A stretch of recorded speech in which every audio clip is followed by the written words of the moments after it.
Hello again, everyone, and welcome. I'm Jamerican Youth, and today we have a very special guest. We have Cassandra Solomon, and she is a Jamaican living in Dubai. I've known Cassandra for a long time, and I'm really excited to speak with her this morning. So, without further ado, we're going to get into it. Cassandra, wagwan.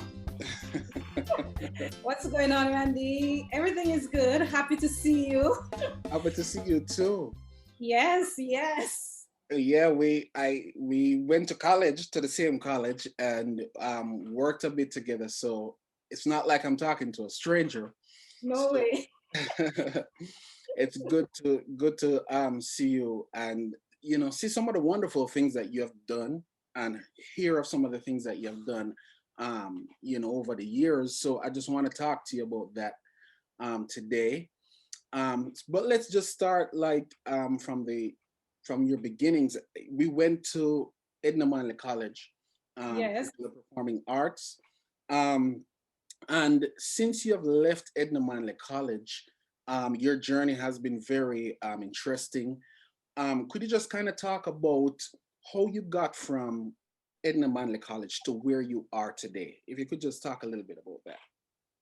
Okay, so after Edna Manley, I left Kingston and I went back to Manchester. But I wanted to stay in Kingston, but nothing was really going on searching for jobs. So I went back. Then I went to Bel Air where I met you again at Bel Air, and I taught there for 2 years.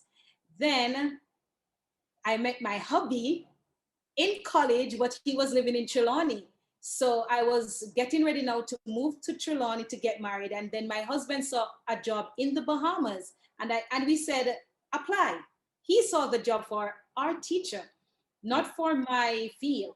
So anyway, he applied, he got through, and I said, you're not leaving me, I'm coming with you. And so I ended up in the Bahamas. When we went, there was no job for drama teachers. Wow. Very interesting. There is actually no really jobs for drama teachers in school. So I applied to a preschool, a basic school, like in Jamaica, we call it basic school. Right. So I applied and I got through, and using my drama skills and all of that. And remember, before I went to college, I used to teach grade 1. Yes. So I have a lot of experience there. So I was teaching like age 3 and 4.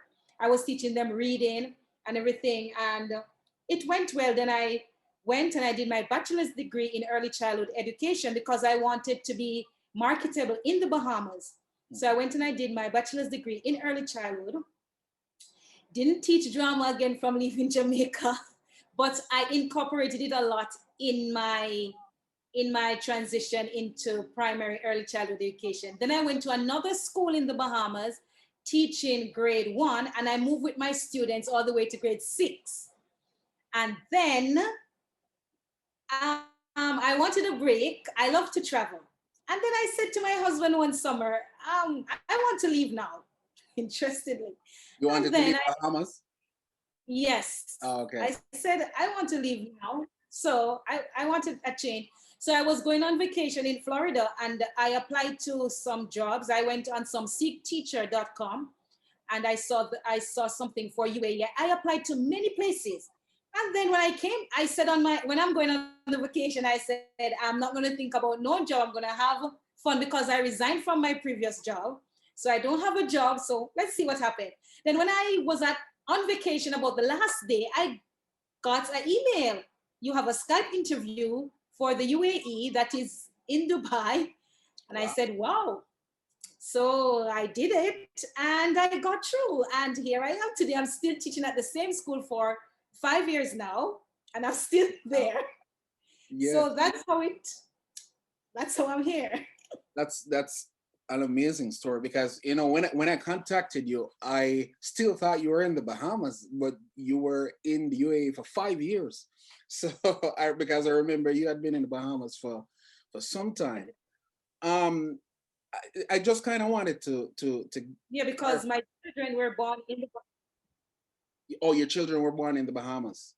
Okay. So yes, as I said, my children were, my 2 kids, they're born in the Bahamas.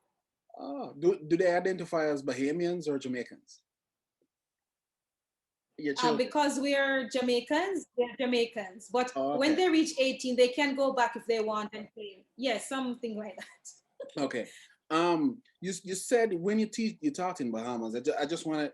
You said you moved with your kids from grade 1 to 6. So when they were in grade 1, you taught grade 1. When they were in grade 2, you taught grade 2, and so on and so forth. Okay, Yes. that's pretty interesting. I taught the same student. You Yes. taught the same stage from 1 to 6. That's awesome. Yes. So before we get into the Dubai thing, my channel is kind of a little bit of a travel channel too. So, what was your experience teaching in the Bahamas? Are there Jamaicans there? Are there lots of Jamaicans there? Not very many. What was that like In the Bahamas. in the Bahamas? Yes. In the Bahamas. Yes. Yes. In the Bahamas, there are many Jamaicans. Actually, my best friend in the Bahamas is a Jamaican. Oh, And she used to be from Portmore and she was teaching at the same school. And then the preschool that I used to teach before, I used to work with a teacher whose mom is Jamaican. And she was very popular in the community, but she's Bahamian, but she got married to a Bahamian. So they live there. There are many Jamaicans in the Bahamas. Many, okay. many Jamaicans. Children and many Asians too. Many hands. So you have many Asians, many Jamaicans, many Guyanese too in the Bahamas. That's So those are basically like Guyanese, Jamaicans, especially, and Asians. Those are the three main nationalities there. That's it. Wow, Jamaicans are everywhere. So Oh yeah. Oh yeah. so and the other thing I didn't know about you was that you taught grade 1 before you went to Edna Manley. Is that what you said? Yes, Oh, because okay. before I went to college, I was pretty young, and there was someone in my community. Like I grew up in the Girls Brigade. I don't know if you know that company. Yeah. It's a church group, and the lady was saying to my mom, let her get more mature before she goes to college. Yes. So she was saying, let her get some more experience. She's not fully mature yet. So I went to Belfield for 1 year. I was like an assistant teacher to a grade 6 teacher. And then one teacher got pregnant and went on maternity leave, and I taught that class for 1 year. So Okay. that's how it all went. Yes, as a preach, they call us pre-trained teachers in Jamaica. Yes. And then I went to Edna Manley. Yes. Okay. I actually got through for Sharpwood Teachers College, but I chose Edna Manley. I think it give you more advantage to be in the arts. Because after leaving Edna Manley, there were so many jobs available too. I got a lot of job offers mainly from high schools. And by the way, everyone, Cassandra is a pretty good drama teacher. I've met some teachers from Bel Air here, and they talk about those years, how great they were and everything. And I agree, it was good times. And I must say, you're an amazing music teacher. Thank you. So I remember those days. Seriously, great, amazing, guys. We did, it was awesome at that time. So let's talk about Dubai, because again, when you told me you were living in Dubai or the UAE, I found that pretty interesting because in the course of our conversation, you were saying that there are lots of Jamaicans living there as well. So I kind of want to ask you to first, I know you said you have been there for 5 years. If you could talk about just the general overall culture of Dubai, what's the language of the people there? What are their customs, their culture? What type of what is a typical day? What type of things you see in a typical day living in Dubai? Okay, so the UAE, when you hear about United Arab Nation, Emirates, it's normally Dubai, but there are many Emirates because you have you have Taima, you have Ashman, you have different 7 Emirates, and then you have Dubai, which is very popular. So in a normal day, remember it's also a Muslim community. Mm-hmm. But you also have like the expats. You also have Christians, which are the expats, but it's mainly Muslims. So in a typical day, you're going to hear the 5 prayers. You're going to be hearing the sounds of the prayers in the mosque. Definitely, you're going to be hearing it 5 times every day. And for example, you might see people praying on the roadside, anywhere. And like in the malls, they have different rooms, the mosque for praying. So in a typical day, you have to hear prayer 5 times per day. So that is definitely one thing you're going to hear. Also, the language here is Arabic. Salam alaikum for the greetings. I don't really get into the Arabic, but my kids, they're learning it, especially my son. When I go out, he can tell me what people is saying. And being here for 5 years, I kind of understand, but I don't think I'm a language person like that. So I don't really but I can understand some of the things. But my kids, they're more into it. Okay. And so it's Arabic, but English is also the second language. That's why we have many English teachers from around the world, especially from the Western world, especially from the States, who comes here, and from London, because you have the American curriculum and the British curriculum, which maybe we'll talk about later. So as I was saying, it's mainly English, and Arabic is their main language. Right. And so you will be hearing a lot of Arabic. If you call, sometimes you have to ask for someone who knows how to speak English. But it's easy to get around, because most likely in every store, everywhere, English is going on. Everything is written in Arabic and English. Okay. Everything is English and Arabic. So the prayer, hearing Arabic, hearing English, people driving, going to the mall. Now it is very hot. In the winter, it is cool and nice. Then you have Ramadan time.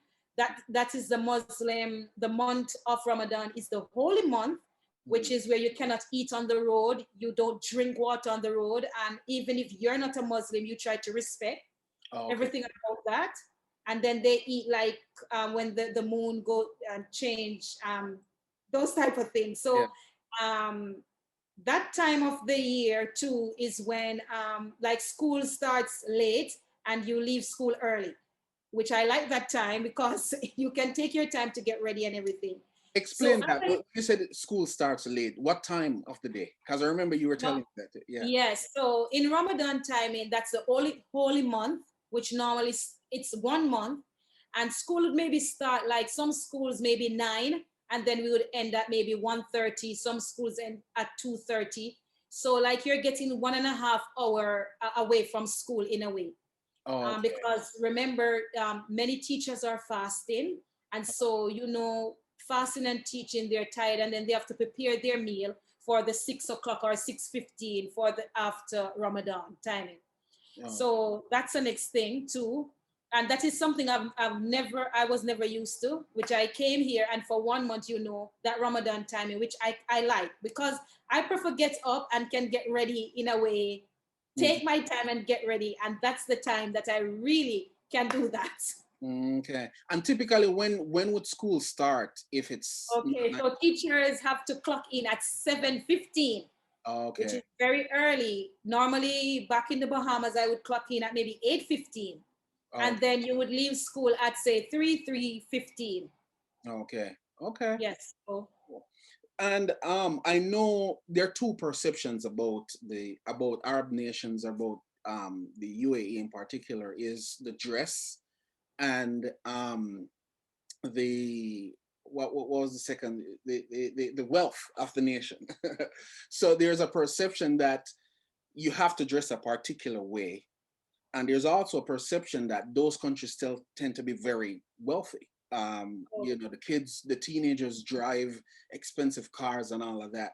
Is that the case? Is that true? Yes. You have to, I am very respectful of cultures, so I don't wear a sleeve like this to work. You'll never catch me wearing, however, some do, but I'm very respectful of people's culture. I try, and they said, ethics from ADEC. ADEC is the Ministry of Education here for private schools. So the code of ethics says you're supposed to wear shirts that are long, covering your hips, and try to wear like long skirt or pants. So I'm always wearing pants at work. And I when I'm teaching, or I would not wear something like this, but If it's like a normal day where we just go to school and there's no students, I might wear it.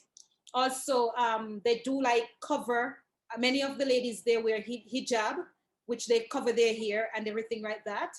So yes, and they do wear abaya, which is normally a full black covering from head to toe, and it's also called kandora. And the men wear their white abaya to also called kandora, fully over. But sometimes they switch it up. But the ladies are always mainly covered into those things. But in Dubai, because tourism is very popular, you will see the expats and the tourists, they dress in anyhow they want to dress. But in some Emirates, they're very reserved. In like an Alain, they're very reserved. You would not see certain things as much as you would see it in Dubai. What the expats will do or the tourists will do. And you mentioned something else, I don't remember, but as we go along, we can talk about it. Yeah, well, I was talking about the wealth of the wealth, yes. Teenagers driving expensive cars. That was kind of something I heard. I went to school with someone from Dubai, so that's kind of where that was coming from.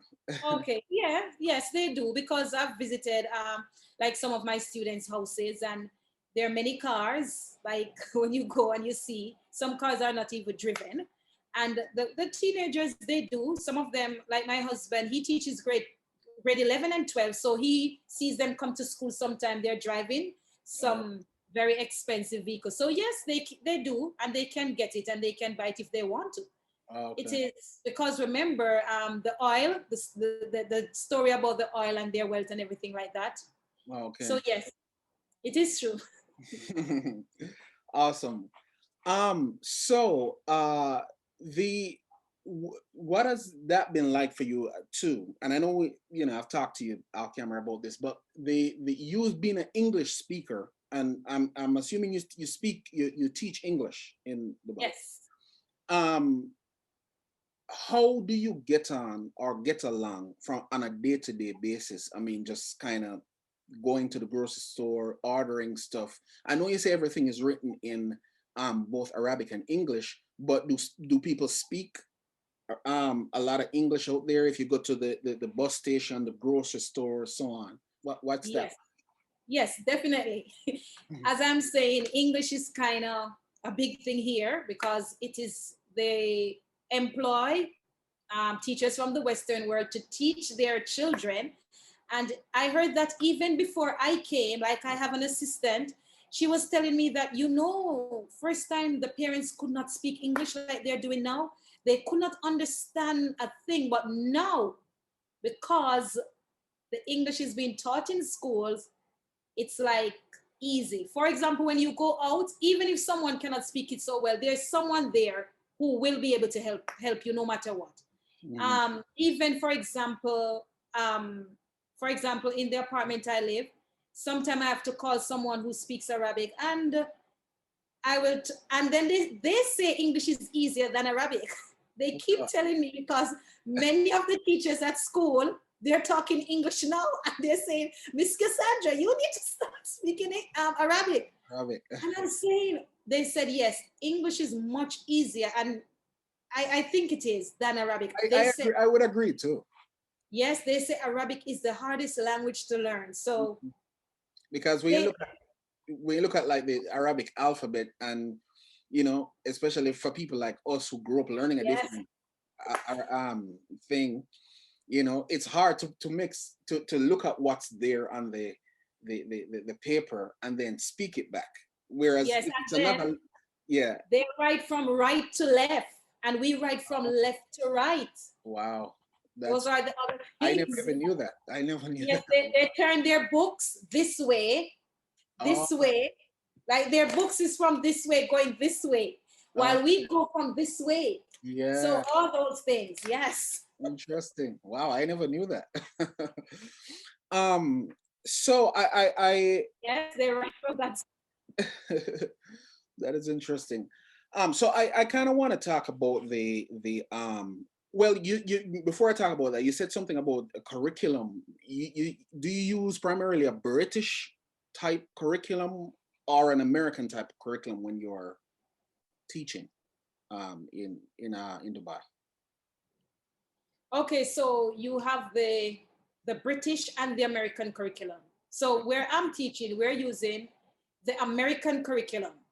Okay. So you have some schools that are British and you have some schools that are American. And then you have the Ministry of Education school, which is the local schools. So the school I'm teaching is using the American curriculum. So we use the American Journeys books, and it depends on which book you plan to use from the States, but everything is packaged. It's an American curriculum.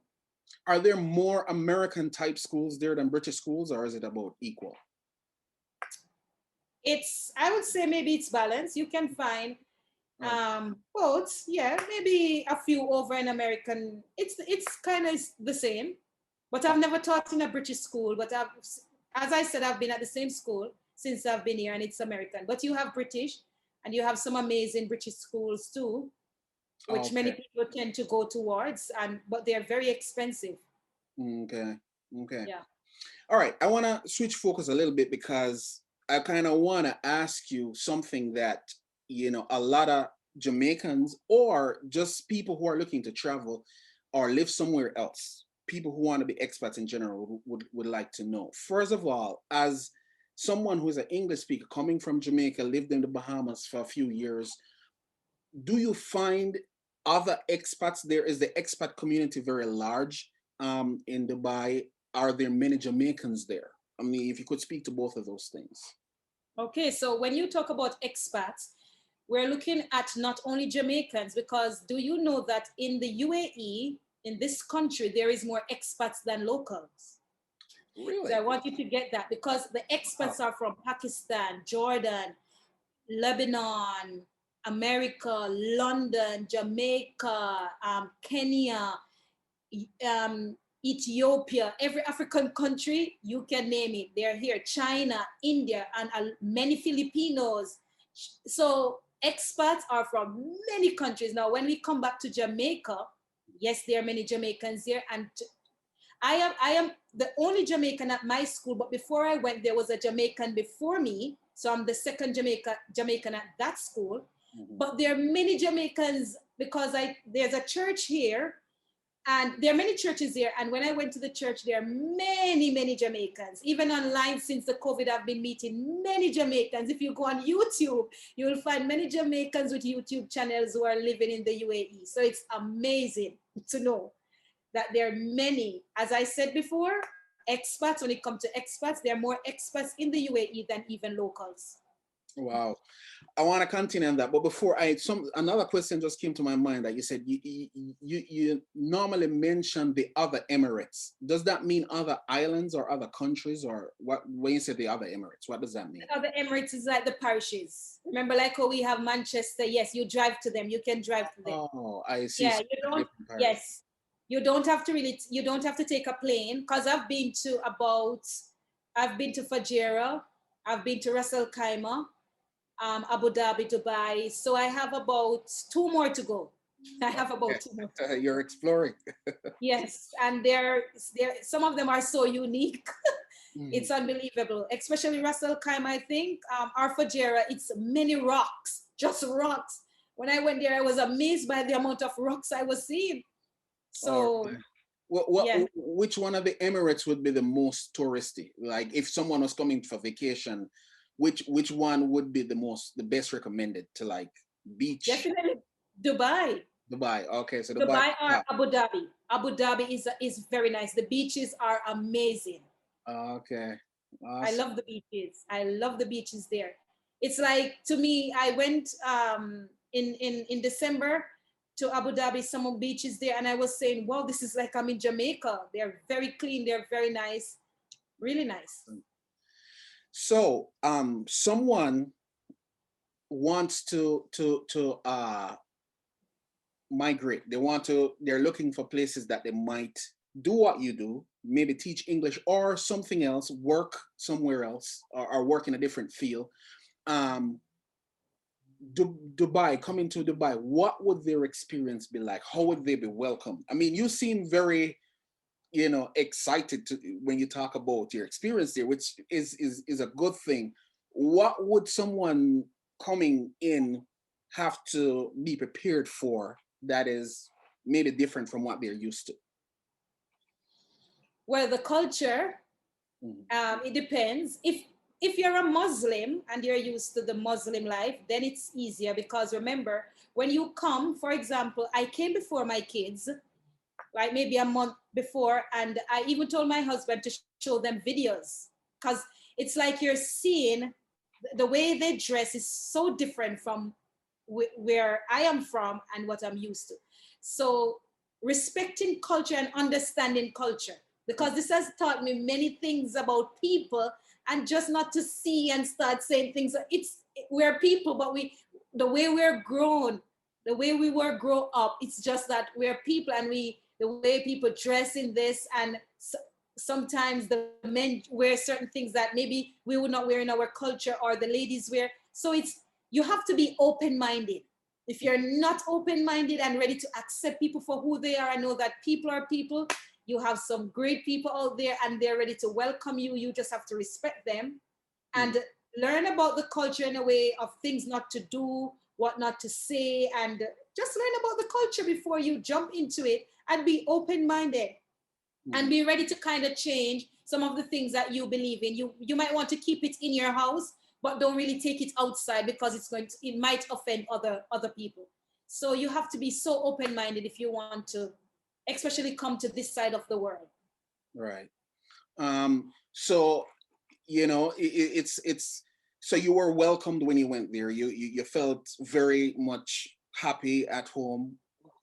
How did the culture hit you in particular? I was very welcome because, for example, my school, they sent a driver for me. They had my apartment ready. I got like you got a stipend and everything, and you didn't have to really pay it back or anything like that. Very welcome. I was excited. I was happy. They were ready to receive me. Even they were telling the parents. The parents keep asking, when is this teacher coming? When is she coming? And the person in charge was saying, she's amazing, just wait. So it's like I was on a pedestal because when I went, they were so welcoming and say, we heard so much about you just from an interview. And I was saying, oh my gosh, I have to keep this bar up. Yeah. So I was so welcome. And I must tell you, the person in charge of my section, she's amazing. She keeps checking on you. Anything you say, they check. Even when my kids came, it was like, I must say, I'm talking from my experience. They keep checking on your kids. When are they coming? They're just, and then at one point I was sad when my kids weren't here as yet. And they keep comforting me. It was just. They sound very caring. Yes. But as I said, the culture shock now that you asked, Randy, when I came and I could take the day off the next day. I said, I know I want to go to work. When I went to work and I said, I want to go to my class. So I went to class and I saw the students. I was saying, how am I going to know the students? They all look alike. That's what I about us too. Yes, girls look the same. The boys, in my head, I was overwhelmed. Then, yeah, is it because of the way they dress, or just generally how they look?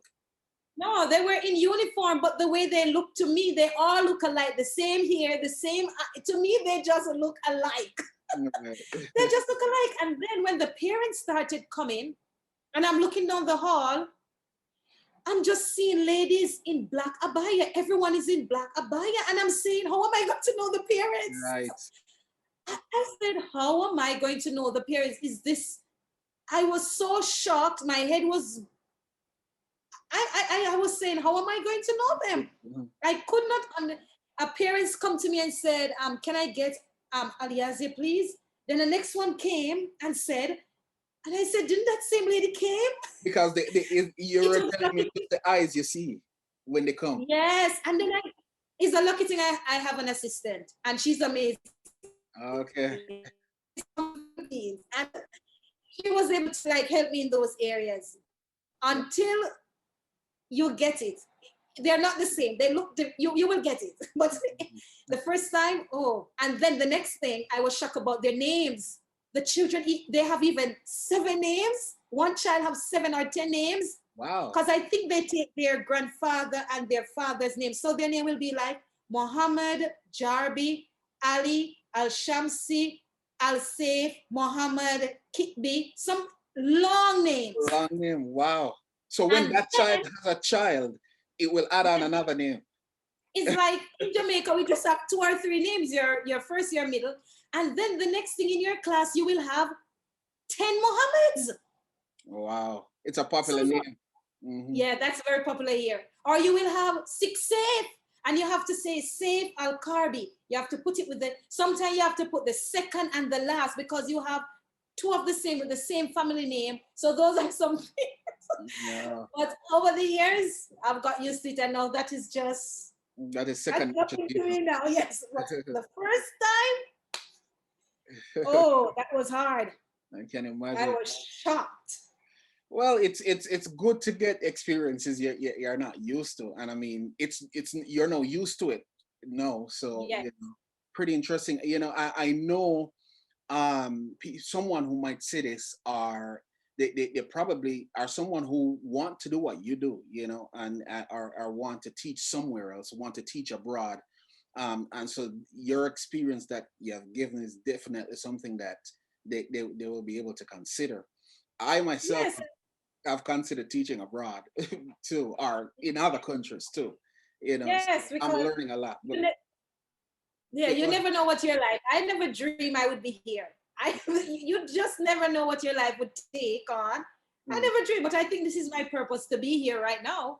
Right. So I'm here. I found then, yeah, go ahead. Coming from like from a small community, you know, in Jamaica, and you just never know. Just have your dreams and go after your dreams and just believe and just do it. Sometimes, as I explained to you in the beginning how I did it, it's just, I did it, and it's, even my friends were saying, whoa, Cassandra, really? Yeah, that's not, I guess it's not something people would just normally, it's like out of the box thinking, but when it works, it's like, oh my God, you know, that's amazing. Yes, you know? Yes. So and even the shock of saying you're going to the Middle East, you're going so far. But I am a person I'm very adventurous. So we just have to live. Randy, to me, we just have to live and live your best life. Yeah. I agree. Talk, could you I want to talk about 2 more things. Could you talk a little bit about traveling? Because, you know, I'm a big travel enthusiast. And I know you have traveled a lot from pictures I've seen, from what you have told me. Where have your travels brought you to over the years? Okay, so I've been, well, the pandemic has really stopped many of the traveling, but I have been to Azerbaijan, Gabala. I have been to Armenia, which are some countries that hardly see Jamaicans. Yeah. So when we were there, we were like celebrities in a way. Okay. So I have been to those places. I have come through different places to reach here, like Kuwait. I've been to Qatar. I've been to Oman. So there are many different. Yes. There are many different places that I've been, and we have many on the list, because when in this area, to live in UAE, you're surrounded by many countries that it's easy to go to. You're right. It's very easy to go to, like Pakistan, South Africa.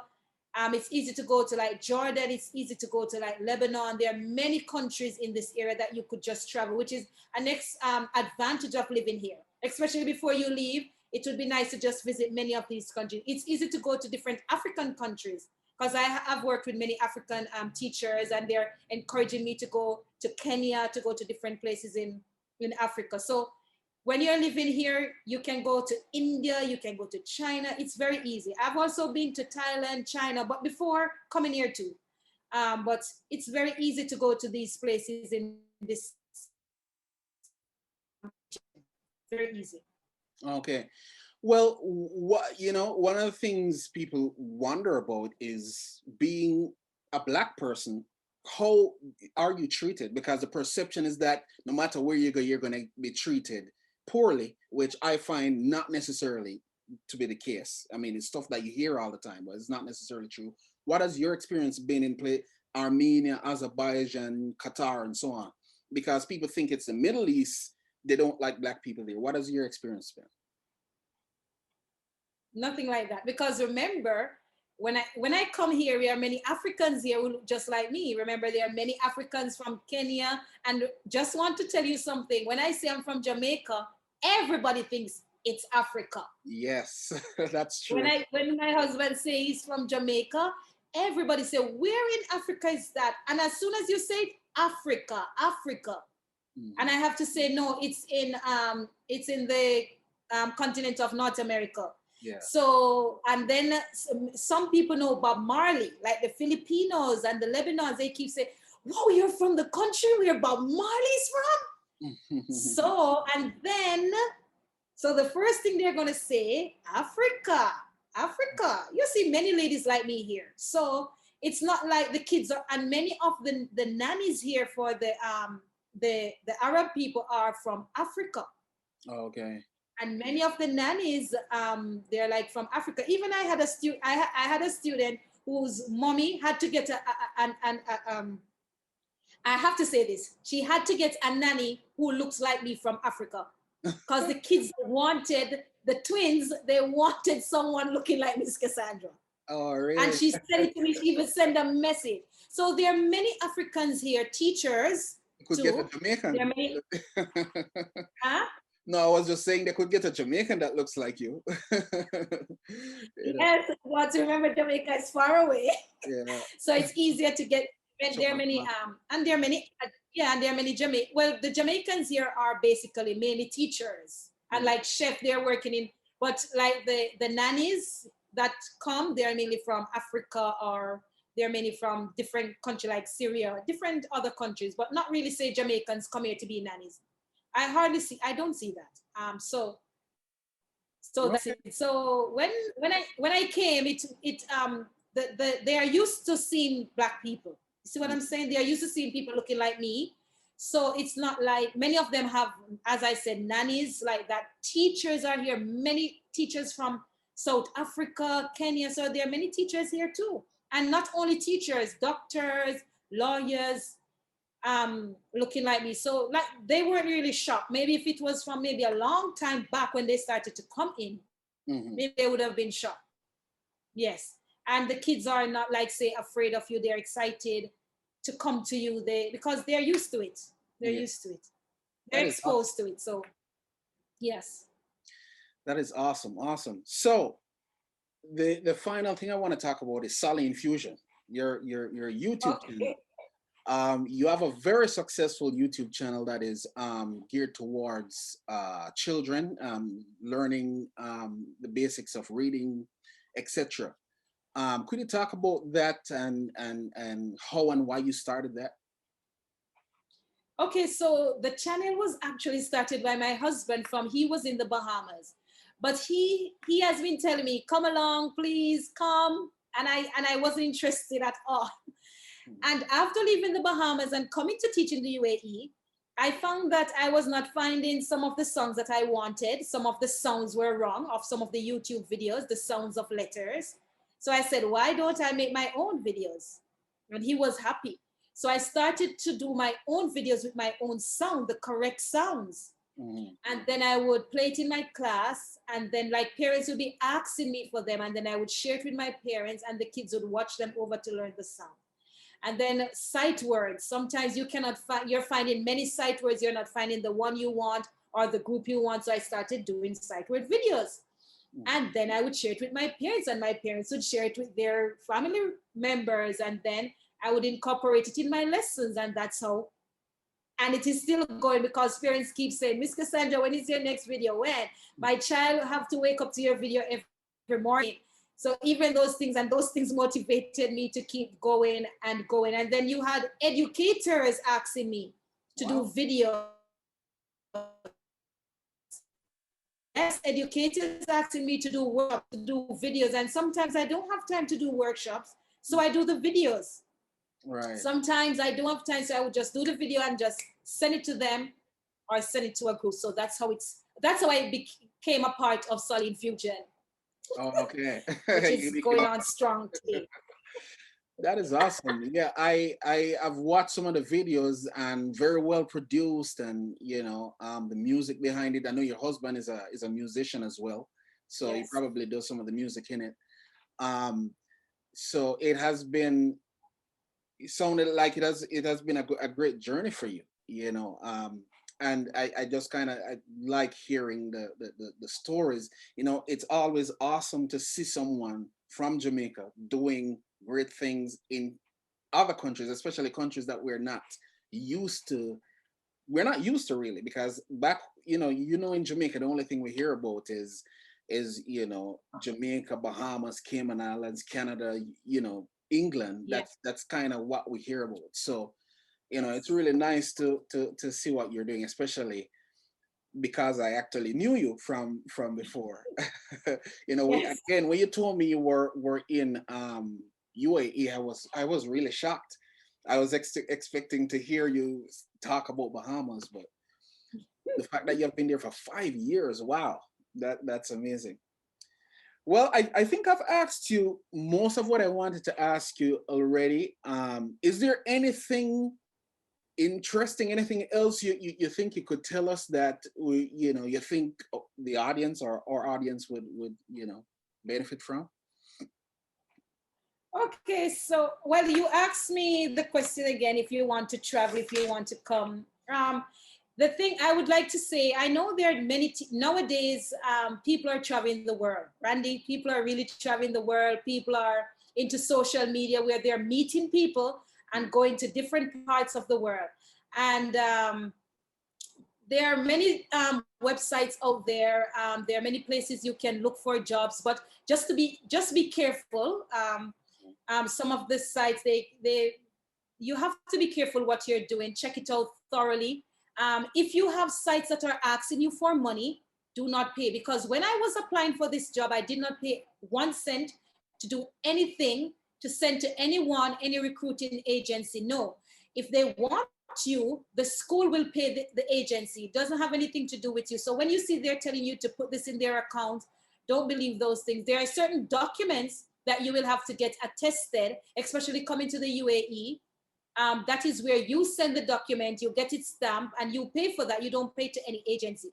So I'm just saying to be careful, check out what you're doing first, make sure it is legit, make sure you know what you're doing. Do some research first before you jump into some of these jobs online, because there are many out there, and just to be careful. And it's also good to talk to someone who is in that country if you can, although I didn't have the chance to do that, which would have been nice too. But if you can talk to someone, reach out to someone you know is in the country and can give you some tips, some pros and cons. It's good too. So Awesome. that's what I want to say there, Randy. All right, thank you so much. It's been a pleasure talking to you. It's been a pleasure hearing your story, and thank you one more time for coming out. Really appreciate it. I can see that you're very happy, and I'm happy too. And Yes, I'm because happy too. I'm not talking to a stranger. It's Yeah. it's nice to actually know the person you're talking with. So thank you. Yes, so we should keep in touch. And if you come to this side of the world, contact us, man, so we Without a can. doubt, without a doubt, I Yeah. definitely, because by the way, you said Qatar is close to the UAE, or it's close to Yes. Dubai. I mean, because next year everybody is banking on Jamaica quality. I don't know if you follow Jamaica football. You're Well, probably busy, but my husband, yes, he's into football. so Jamaica is on the verge of, well, I shouldn't say on the verge. They have a very strong team this year, and if they qualify for the World Cup, it's going to be in Qatar. I've already promised myself, if Jamaica makes it to the World Cup, I'm going to Qatar. So definitely, it would be nice to see you and your family and everything. Definitely. Because I even have played some music with Devereaux before. when he came up to Bel Air. So maybe we could get together, you know, maybe, you know, build a tune, you know, cut a Oh tune. yes, and mash up the place. You see? And mash up the place, right? Yeah, man. All right, Cassandra, thank you so much. I really appreciate it. Thank you too for having me. All the best, Randy. And I will be looking out, and I'll continue to support your channel and share with my friends. I have some Yes, friends who are into these things, so I will continue to share, and all the best. yes, All and the please best. please share this video too. I'm pretty sure people would love to hear your story, and you have a Yes, you know a lot of people. So definitely. Definitely, I will. all right, thank you. Thank you.